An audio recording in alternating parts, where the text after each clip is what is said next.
The cop claims black woman can't afford first class, then learns she's the owner of the airline.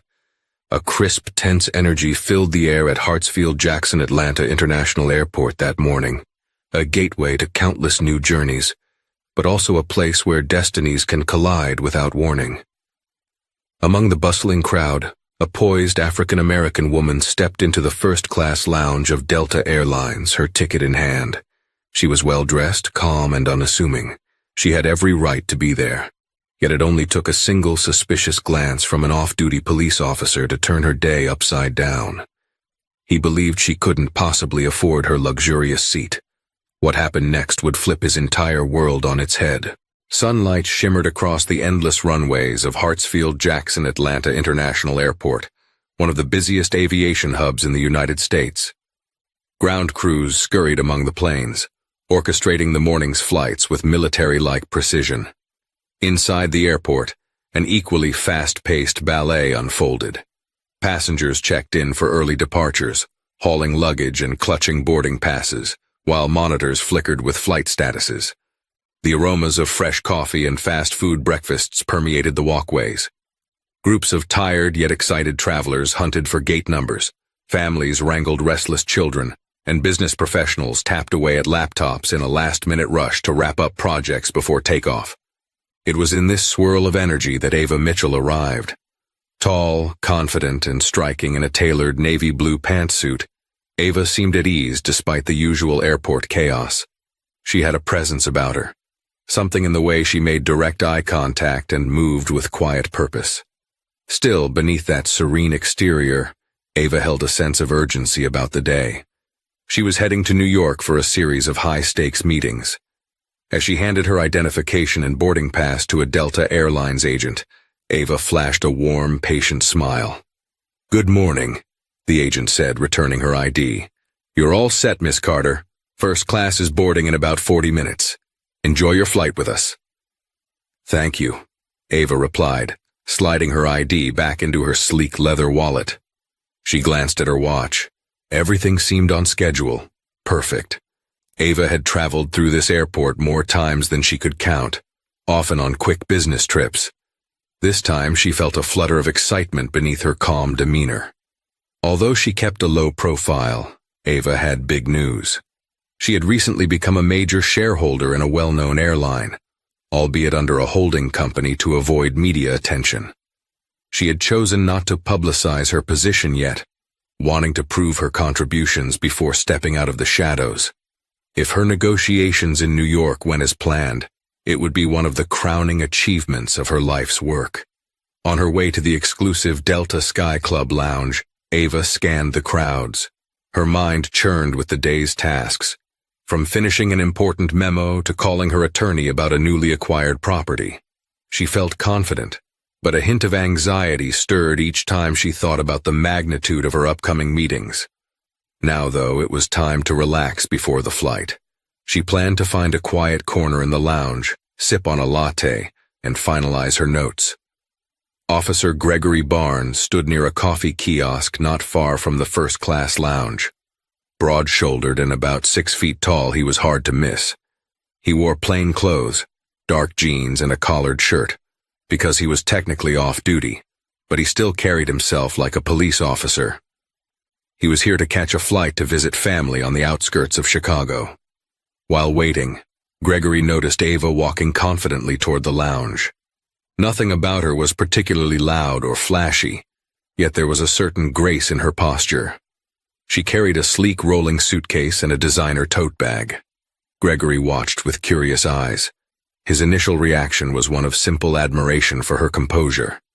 However, in a quiet moment of weakness, a bitter thought crossed his mind. One born not out of direct experience but out of his own biases and insecurities. She doesn't look like a typical first-class passenger. That creeping suspicion, that twinge of prejudice he rarely admitted to himself, started clawing at him.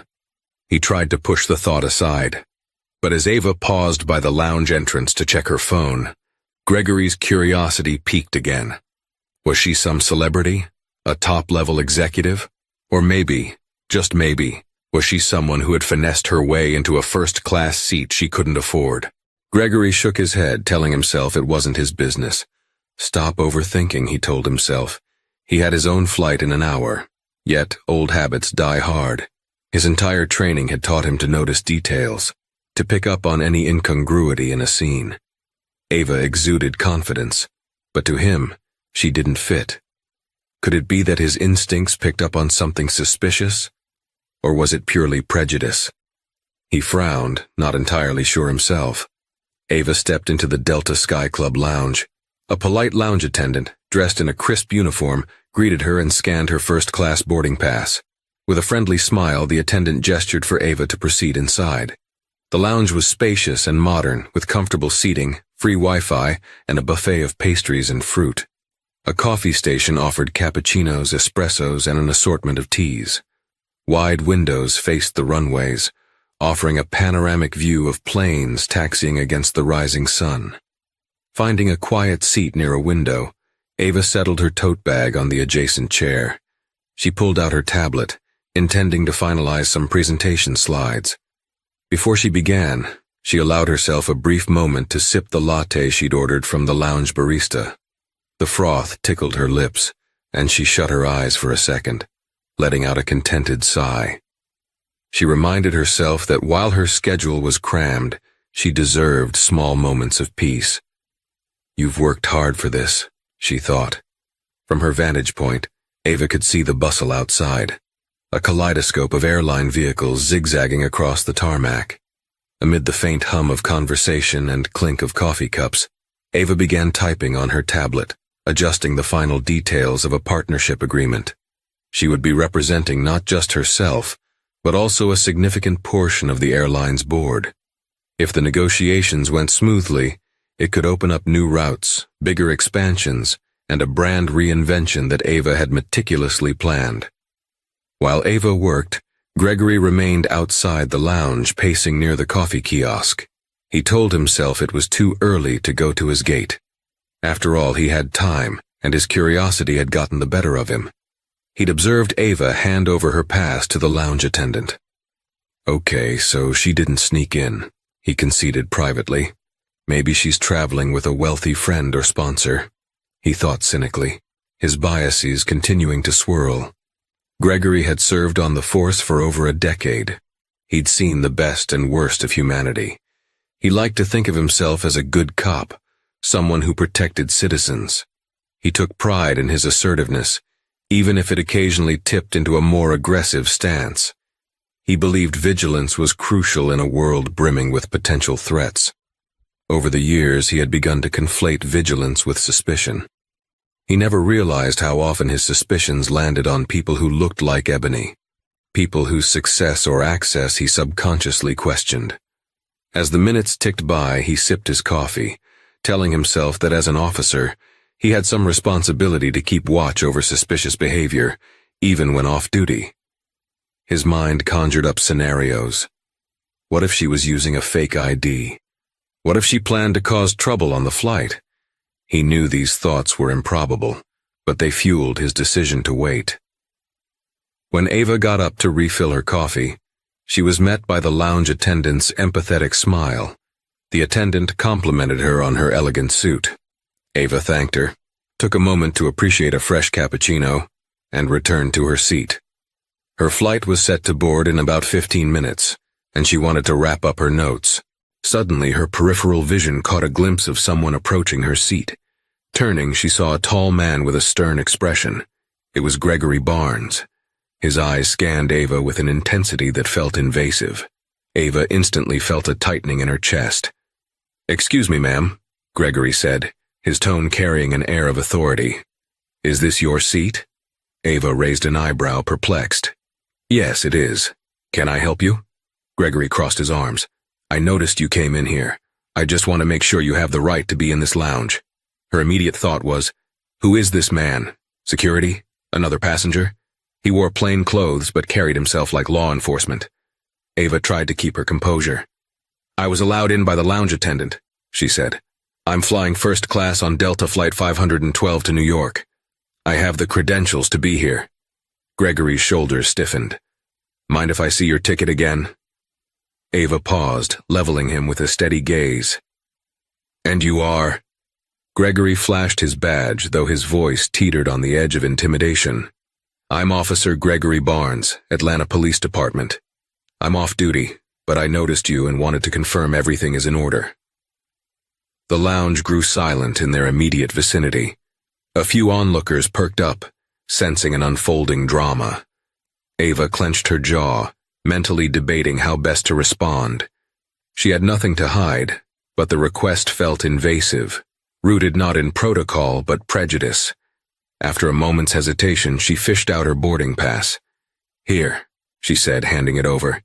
You'll see that my name is Ava Mitchell, and I'm traveling in first class. Gregory studied the pass as though searching for a flaw. Eventually, he handed it back, but his expression didn't soften. He muttered, and then stepped a little closer, lowering his voice so only Ava could hear. How'd you get this? Who paid for it? Now Ava felt her anger flare, though she kept her composure. I'm capable of purchasing my own ticket, she said pointedly. He shrugged unconvincingly. Look, it's just, these tickets can be expensive. You mind telling me what you do for a living, Miss Carter? The question hit like an insult. Ava inhaled sharply, taking a moment to choose her words. She felt the weight of every gaze in the lounge. Part of her wanted to snap back, to read him the riot act about boundary crossing. Another part of her wanted to remain calm, keep the moral high ground. Officer Barnes, she said quietly but firmly, I run multiple successful businesses. I can more than afford my own first-class ticket. Now, if there's no legitimate issue, I'd appreciate being left in peace. Gregory's face tightened, and Ava could see he was about to retort. But at that moment, an airport announcement crackled through the lounge, announcing the start of first-class boarding for Flight 512. Ava gave Gregory one final look, one that said, "We're done here," then gathered her belongings. As she walked toward the exit, her heart pounded angrily in her chest, frustration and hurt swirling. Others in the lounge observed Gregory with disapproval. A few whispered comments about racial profiling drifted through the air. Gregory felt them, even if no one dared speak directly to him. He cleared his throat, stepping aside to let Ava pass. Though a kernel of doubt itched at his mind. What if I made a mistake? He clung stubbornly to his suspicions. Better safe than sorry, he thought. Outside the lounge, Ava kept her chin high and her posture steady. She wouldn't let one man's prejudice ruin her focus on the day ahead. Yet the exchange had left a bitter taste in her mouth. She could have told him about the board seats she held, the philanthropic contributions she made, or her degrees from top universities. But part of her resented the idea that she needed to justify her existence to a stranger. When Ava arrived at the gate, the flight attendants verified her boarding pass and welcomed her aboard with bright smiles. She took her seat in the roomy first-class cabin. The plush leather seat and extra legroom were a welcome comfort after the tension she'd just endured. She stowed her tote bag and carefully placed her tablet in the seat back pocket. A flight attendant offered her a welcome glass of champagne, and Ava accepted, letting the fizzy golden liquid distract her from her anger. Looking around, she noted the cabin had only a few other first-class passengers so far. A couple on a romantic getaway, a well-dressed older gentleman reading the Wall Street Journal, and a young woman with headphones lost in her music. This was Ebony's domain. Business class might have sufficed, but she often chose first class for the privacy and comfort, especially when she needed to prepare for important meetings. Moments later, Ebony's composure began to falter when she saw Gregory Barnes step onto the plane. Although he wasn't wearing a uniform, she recognized him at once. He moved down the aisle slowly, scanning seat numbers. There was no reason for him to be in first class. He had already told her he was going to Chicago, but apparently he was on the same flight, perhaps with a layover. Ava tensed, bracing herself for another confrontation. But he simply locked eyes with her, then moved on to the economy cabin. Ava released a breath she didn't realize she'd been holding. Maybe that's the end of it, she thought, but deep down she feared it wouldn't be so simple. Shortly after all passengers boarded, the pilot's voice crackled over the PA system. "Good morning, folks. This is Captain Mendez.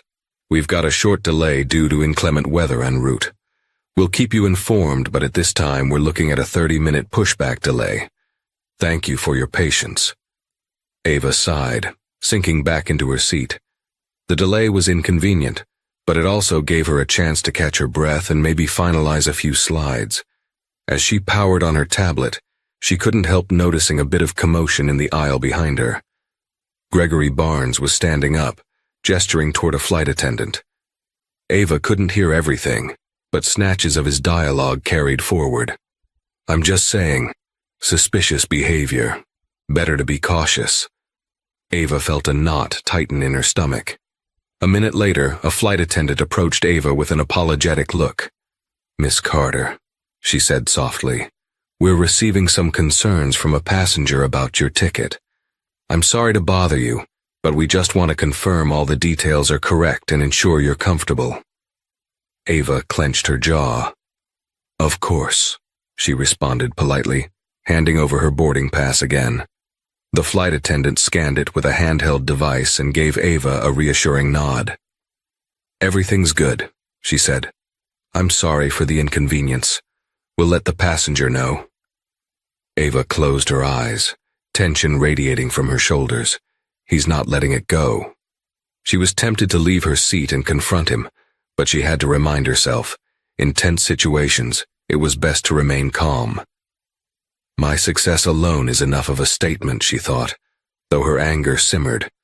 Little did Gregory realize how large that statement truly was.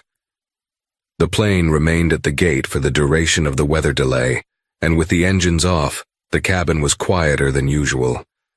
Passengers scrolled through their phones or read magazines. Some sighed in frustration at the inconvenience. Gregory, restless and increasingly convinced of his own suspicions, decided to approach Ebony's seat yet again. He marched up the aisle, ignoring the subtle glares from other passengers. He paused in front of Ebony, leaning over so as not to disturb the passenger next to her.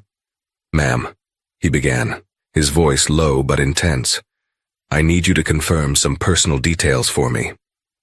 Ebony's eyes flickered with disbelief. "Is there a reason you're harassing me?" she asked, no longer trying to mask her frustration. "The attendants already scanned my pass twice. Everything is in order."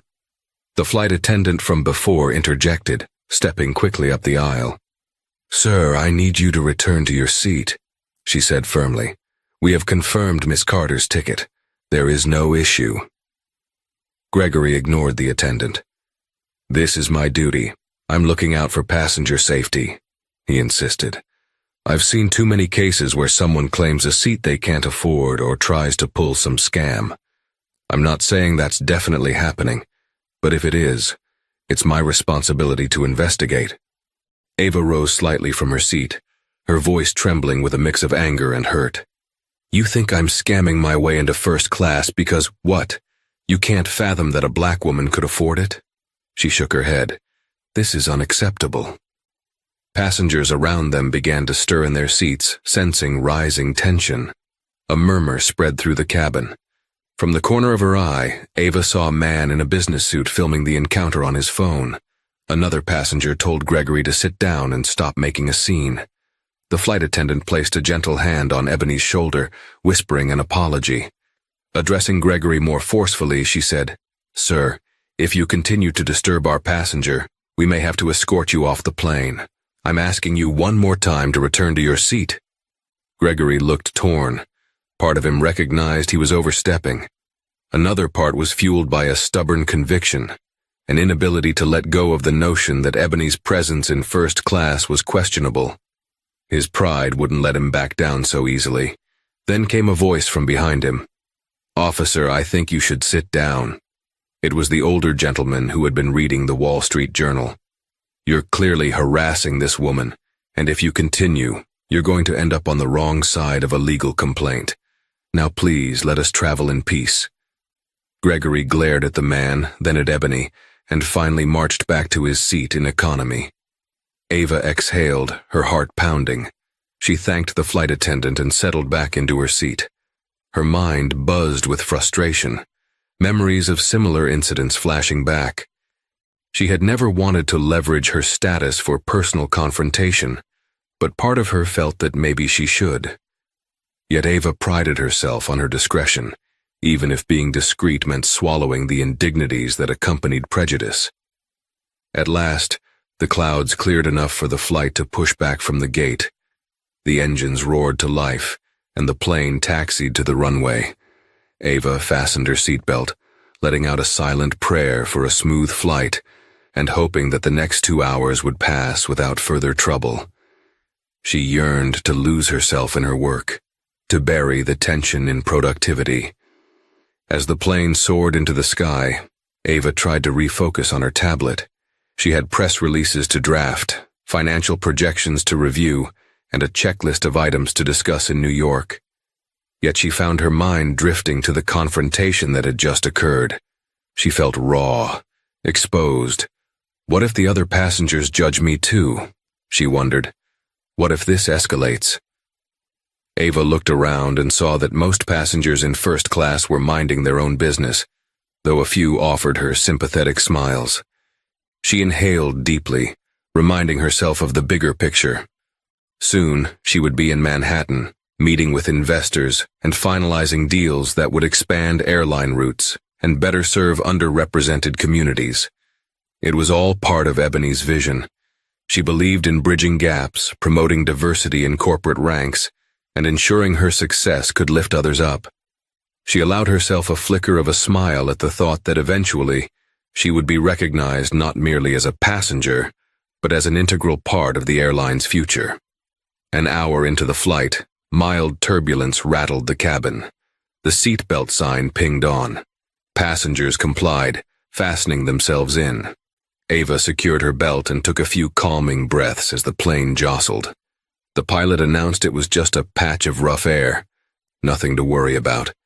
In economy, Gregory was having a hard time calming down. The flight attendant's threat of removal lingered in his mind. He stared at the back of the seat in front of him, stewing. He felt his pride had been dented. A swirl of guilt, confusion, and indignation battled within him. He replayed every moment, from seeing Ava in the lounge to confronting her on the plane. A whisper of self-awareness suggested he might have taken it too far, that maybe he was letting his biases overshadow common sense. Still, he told himself, I was just doing my job. She had no reason to be offended if she had nothing to hide. When the turbulence finally subsided, the flight attendants walked down the aisle to offer refreshments. Gregory stopped one. "Excuse me," he said quietly. "I'd like to speak with the flight's head attendant if possible." She returned with a senior attendant, a composed woman with an air of quiet authority. "How can I help you, sir?" Gregory cleared his throat.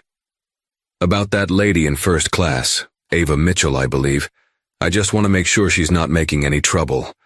I'm a police officer off duty, but I noticed some suspicious behavior."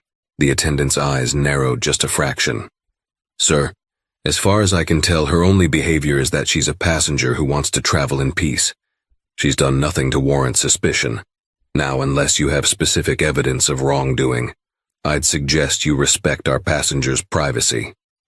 The firmness in her tone made Gregory's cheeks color. He mumbled a half-hearted reply and sank back into his seat, feeling uncharacteristically small. As the attendant moved away, he couldn't escape the sensation that he was losing some invisible battle. The remainder of the flight passed in tense silence. Ava managed to bury herself in her work, ignoring the occasional anxious thought about Gregory. By the time the plane touched down at New York's LaGuardia Airport, Ava was ready to put the entire episode behind her. She disembarked, stepping onto the jet bridge with relief. The smell of the airport, an odd mix of industrial fumes, cleaning products, and artificial air conditioning, welcomed her to the city she once called home. She texted her driver, who was waiting curbside, then headed for baggage claim, weaving through the throngs of travelers. Gregory also disembarked. His connecting flight to Chicago wasn't for another 2 hours, so he ambled behind Ebony, maintaining a distance. He told himself he was just heading in the same direction, which was true. Baggage claim and connecting gates were both this way. Yet part of him wasn't ready to let go. He felt unsettled, as though Ebony's presence held some secret he was determined to uncover. When Ava reached baggage claim, a driver in a sleek black suit stood holding a small tablet with Miss Carter displayed. She greeted him, and they spoke briefly. Gregory lingered nearby, observing. Ava noticed him from the corner of her eye, but she refused to engage. Her driver took her carry-on to the waiting Lincoln Navigator outside. Ava headed to the carousel to retrieve a larger suitcase. As she waited, she felt Gregory's stare burning into her back. Finally, Ava could no longer ignore him. She turned and confronted him. "Officer Barnes, are you following me?" Gregory raised his hands in mock surrender. "It's a free country. I'm just heading to my next flight." Ava scoffed. "Do you have a vendetta against me or something? If so, maybe you should take it up with your superiors." Gregory bristled. "There's no vendetta. I just believe in thoroughness." A spark of defiance lit up Ebony's eyes. She was about to unleash a pointed retort when her phone buzzed, a call from a board member. Not now, she thought. She chose to walk away, concluding that dignity meant not giving Gregory more of her time. If he had any idea who she really was, Ava mused, he'd realize how badly he had miscalculated. The next morning, Ava found herself in a sleek midtown Manhattan skyscraper, stepping out of a mirrored elevator onto the 42nd floor. She entered an impressive boardroom, where tall windows offered sweeping views of the city. Around a polished oak table sat executives and major stakeholders of the airline Ava had quietly invested in. The brand was well known, Delta Airlines. While Ava had historically kept her involvement discreet, this meeting marked a shift toward a more public role. At the head of the table was Julian Scott, the current CEO. He rose with a welcoming smile. "Ebony, wonderful to see you," he said, extending a hand. "I've heard about your new proposals, and I must say they're visionary." She took her seat and the meeting commenced. Ava presented her strategic recommendations to expand routes to underrepresented regions, modernize the fleet with more environmentally conscious aircraft, and integrate advanced digital tools for customer engagement. She spoke with a quiet confidence that commanded respect. The board members asked pointed questions, and Ava answered each with precise facts and figures. At the end of the presentation, Julian spoke again. "Your insight is remarkable, Ebony. I've spoken with other board members, and we agree that your leadership in these initiatives is essential. We'd like to officially welcome you as the largest private shareholder and an executive board member, with immediate effect." Ava felt a ripple of pride. She had orchestrated her investment through a holding company to avoid publicity, but now it was time to step into the light. Julian handed her a formal contract, and Ava signed, effectively becoming one of the top figures in Delta's hierarchy. The board burst into applause. While Ebony's face remained poised, inwardly she felt both relief and validation. Every sacrifice she had made, every sleepless night, every assumption that she didn't belong, had led her here. She thought fleetingly of the flight from Atlanta the previous day. How differently Gregory Barnes would have behaved if he'd known he was talking to the woman behind major decisions for the airline. She pushed that thought aside. There were bigger tasks at hand. That afternoon, Ava reviewed a list of pending issues requiring the board's attention. One item immediately caught her eye: incident involving off-duty police officer on Flight 512. Her heart jolted. She clicked on the file, revealing a short report. On Flight 512 from Atlanta to New York, an off-duty police officer claimed suspicion about a first-class passenger named Ava Mitchell. The flight attendants documented repeated harassment. Passengers have posted social media videos describing racial profiling. The real twist arrived in the final note. The passenger in question, Ava Mitchell, is a newly announced executive board member and major shareholder of Delta Airlines. The matter is escalated to the senior leadership team for review and immediate action. Ava leaned back in her chair, breath momentarily caught in her throat. Word travels fast, she thought. She quickly composed an email to the head of Delta's legal department, summarizing the incident in her own words, and stating her intention to handle it with fairness but firmness. Within minutes, she received a reply. "We'll handle any PR aspects. As for your personal involvement, it might be prudent for you to address the situation in a way you see fit. We respect your leadership on this." Ava set her laptop aside, letting her mind wander to Gregory's intrusive questioning and unyielding suspicion. The board's message was clear. They wanted Ebony's guidance on dealing with the ramifications. Ava realized that in addition to the standard policy for unruly or harassing passengers, there was a broader societal lens here. A moment of bigotry had been caught on camera, sparking online outrage. The airline's brand was at stake, but Ava also saw an opportunity for deeper change, if handled correctly. The next day, Ava set up a meeting at Delta's headquarters in Atlanta. The company had decided to issue a public statement condemning any form of harassment or profiling on their flights. They also extended a formal apology to Ebony, which she politely declined to accept on a personal level. She didn't need the apology for herself. She wanted structural changes that protected any passenger from such harassment, whether or not they happened to be a major shareholder. Still, Ava planned something more direct. She wanted to speak with Gregory Barnes face to face, though she doubted he knew who she really was. It turned out that the social media video of him confronting Ava had gone viral, sparking calls for an internal investigation by the Atlanta Police Department. The department had begun a preliminary review of Gregory's off-duty conduct.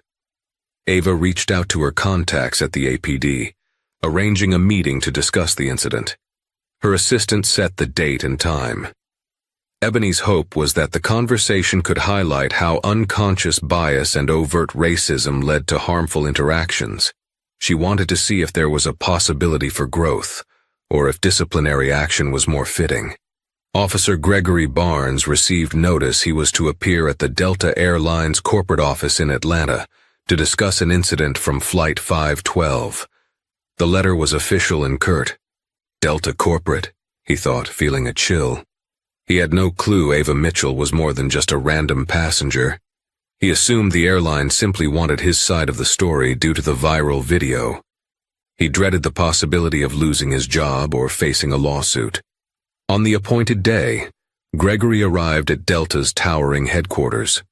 He wore his full police uniform, hoping to project professionalism and seriousness. When he checked in at the front desk, the receptionist led him to a private conference room on the 30th floor. Gregory stepped inside, feeling the tension coil in his stomach. The room was elegantly furnished, with a long table and digital screens on the walls. Moments later, the door swung open, and Ava Mitchell entered, flanked by two corporate officers and the airline's legal counsel. Gregory's eyes widened in shock. For a moment, he was at a loss for words. Ava was no longer in a traveler's pantsuit, but in a powerfully tailored business ensemble that exuded executive authority. Her expression was poised and unreadable. "Officer Barnes," Ava said, her voice echoing in the hushed space. "Have a seat." Gregory sank into a chair, overwhelmed by the abrupt role reversal. He swallowed, trying to maintain some composure. "Miss Carter," he managed, Before he could continue, one of the corporate officers, a man named Raymond Steele, spoke up. "Let's get something clear, Officer Barnes. Miss Carter is not just any passenger. She is one of Delta's largest shareholders and a key board member. The behavior you exhibited on that flight was not only harassing, but also racially discriminatory. We've been reviewing the available footage." Gregory stared at Ebony, utterly stunned. Scenes from the plane replayed in his head. His accusations, the refusal to believe she could afford first class, the demands to see her ticket. Now she sat on the other side of the table, an executive with the power to shape airline policy, perhaps even the power to influence the course of his career. A cold sweat broke out on his forehead. Ava cleared her throat. "Officer Barnes, let's be direct. You accused me of not belonging in first class. You implied I was engaging in dishonest behavior simply because I didn't fit your idea of who belongs there. I'd like to hear your reasoning." Gregory flushed, guilt wrestling with stubborn pride. He hesitated.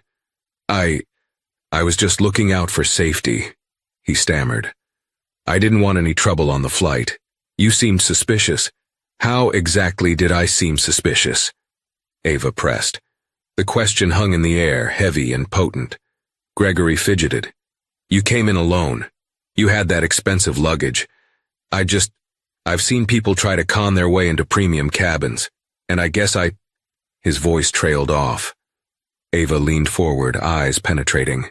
"And how many times have you done that to a white woman who traveled alone with designer luggage?" Silence filled the room. Gregory opened his mouth to reply, but no words came. Ava shook her head. "That's the core issue. The suspicion arises from a bias, conscious or unconscious, that a black woman in first class must be an imposter." Gregory looked down. He wasn't used to admitting fault, but the evidence was glaring. Over the years, he'd likely given passes to countless travelers who looked the part, and singled out those who didn't. He'd never named it racism, but in Ebony's presence it was undeniable. "I'm sorry," he said finally, voice low. I didn't realize the impact of my actions." Raymond Steele regarded Gregory with a steely gaze. "Officer Barnes, Delta is taking this issue very seriously.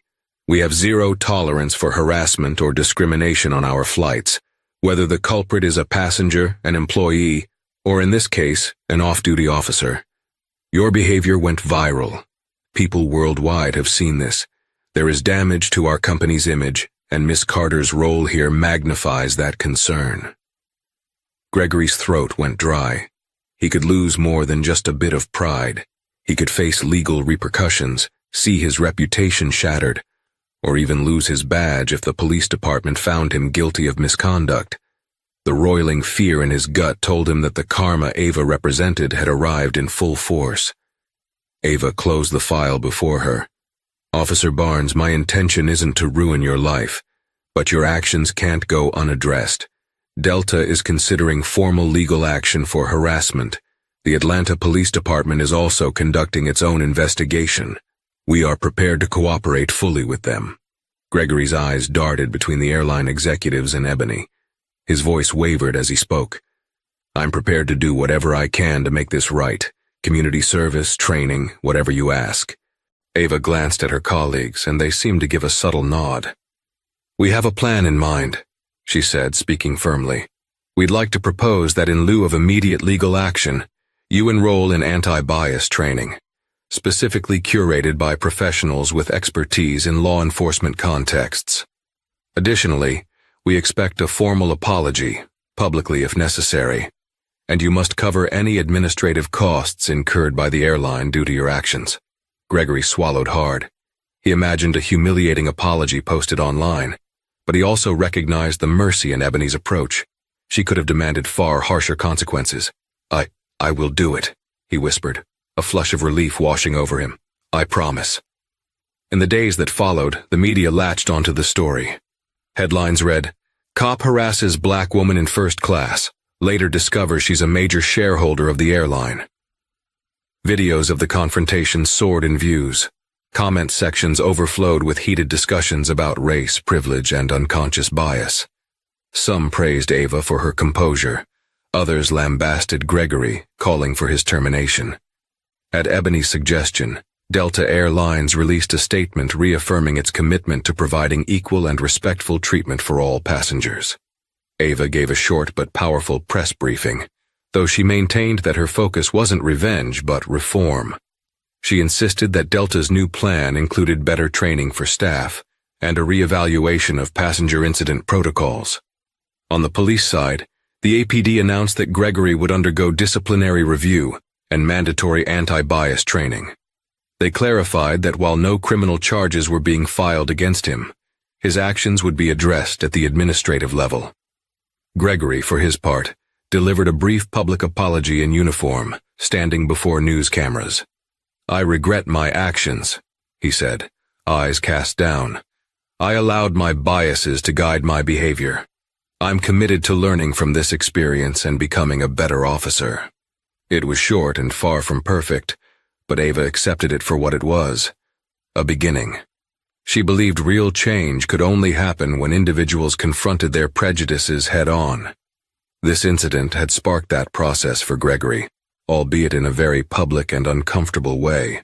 With the chaos dying down, Ava resumed her focus on corporate responsibilities. She spearheaded initiatives aimed at diversifying the airline's leadership pipeline. She also advocated for training programs that would help staff and security personnel identify and mitigate implicit biases. Under Ebony's guidance, Delta Airlines implemented robust reporting systems to handle passenger discrimination incidents swiftly. Weeks later, Ava found herself once again walking through Hartsfield-Jackson Atlanta International Airport. This time, she was en route to London for a major shareholder conference. She breezed through security with the courtesy of airline staff who now recognized her as a board member. The memory of Gregory Barnes still lurked in the back of her mind, not as a personal grudge, but as a reminder that much work remained to combat prejudice in travel and in society at large. On this day, Ava didn't bother with the lounge. She headed straight to the gate. As she approached the first-class line, she overheard two gate agents discussing the new training modules Ava had helped develop.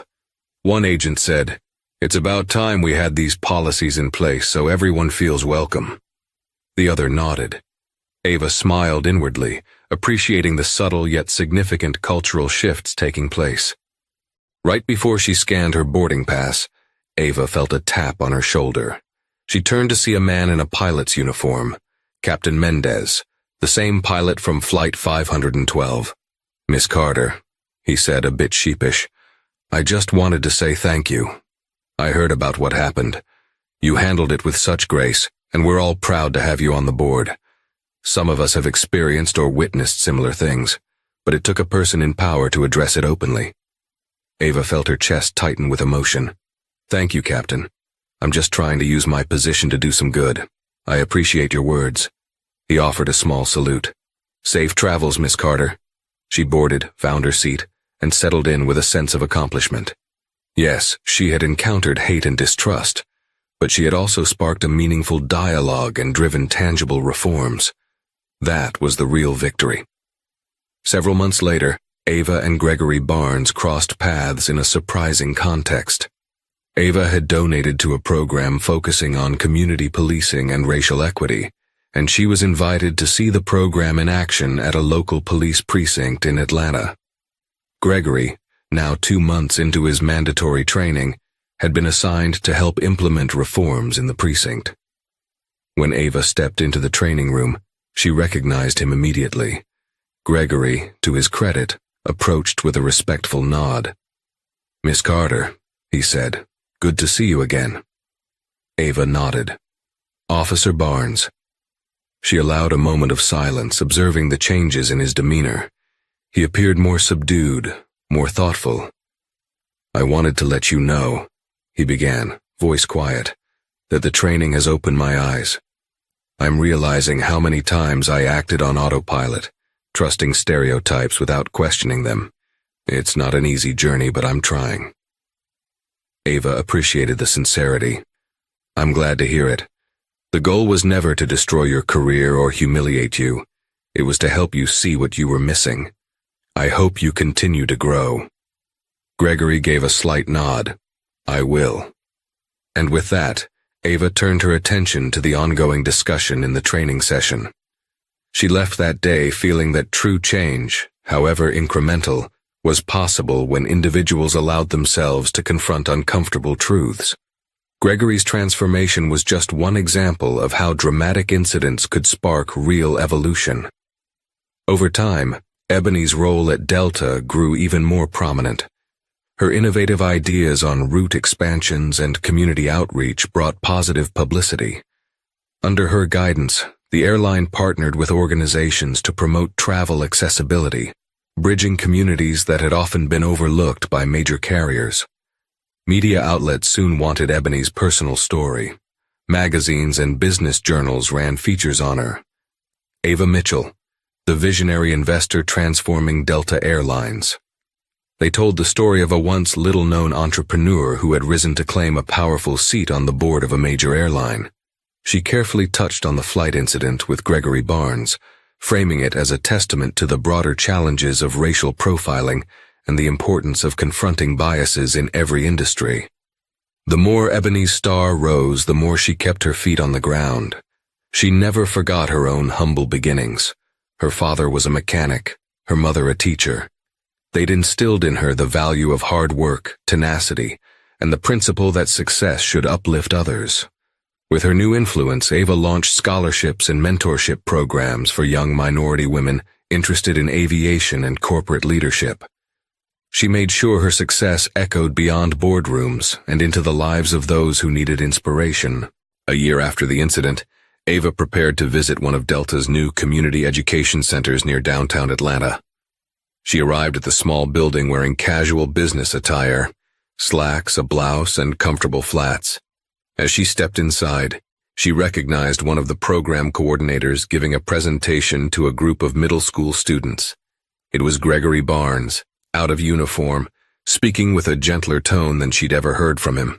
He was explaining basic civic engagement, the importance of community policing, and how collaboration between officers and citizens could reduce fear and build trust. The children listened attentively, their curious eyes fixed on Gregory. Ava stood quietly at the back, watching with a sense of amazement at how far things had come. When the session ended, Gregory spotted her and offered a cautious smile. "Miss Carter," he said, stepping over, "I volunteer here now. Part of my agreement with the APD was to spend time in community outreach programs, but I stayed on because it's changing my perspective." Ava nodded. "That's good to hear," she replied softly. "It takes courage to grow." Gregory met her gaze. "I realize it might not mean much, but I want to say it again. I'm sorry for how I treated you on that flight. Everything that's happened since then, maybe it's the universe's way of teaching me a lesson." Ebony's lips curved in a gentle smile. "Perhaps so. Sometimes karma is just life giving us the chance to do better." And in that moment, Ava saw how profoundly time and learning could alter a person's worldview. The cop who once humiliated her now stood in a community center, dedicating hours to bridging social divides. For Ebony, this was a form of karmic justice. Not the punitive kind that solely punishes, but the transformative kind that enlightens and guides people toward a more empathetic path. In the years that followed, Ava Mitchell's name became synonymous with progressive leadership in aviation. She continued to pilot Delta's strategic direction, ensuring broader routes, improved passenger experiences, and a steadfast commitment to diversity. Each flight was a chance for her to set an example, illustrating that success belonged to anyone with the grit, intellect, and heart to pursue it. Her life's journey had come full circle. Once questioned about affording a first-class seat, she now steered the airline's future. And while one incident with a prejudiced cop had threatened to mar her day, it ended up reinforcing her resolve, catapulting her into the spotlight from which she could enact meaningful change. The story of Ava and Gregory spread far beyond airport terminals and corporate news. It became a parable told in anti-bias training sessions, corporate seminars, and civic discussions. People would say, "Remember Ava Mitchell, who turned an act of prejudice into a catalyst for progress?" It wasn't just a story of personal triumph. It was a testament to the power each of us holds to challenge injustice, to own our destiny, and to elevate those around us. And there, soaring in the higher skies of her achievement, Ava Mitchell remained grounded in her mission to open doors for the next generation, ensuring that no woman of color, or anyone from any walk of life, would ever again be told they couldn't afford to dream, to aspire, and to claim a first-class seat in the journey of life. Rising above doubt and prejudice, Ava Mitchell transformed a moment of painful confrontation into an unshakable blueprint for progress. Her ascension from a humble, unassuming traveler to a major airline executive demonstrates that barriers can be dismantled with determination, vision, and a refusal to be silent. Officer Barnes learned a harsh lesson about the far reach of bias, yet his experience also lit a spark that pushed him toward understanding and service. Their story resonates as a reminder that true power lies in how we respond to adversity, choosing not just to break ceilings for ourselves, but to prop open the doors for others. If this story moved or inspired you, take a moment to reflect on your own journey. Join this channel's community by liking, sharing, and subscribing. Together, we can fuel more stories that celebrate resilience, empathy, and the limitless potential within every single one of us.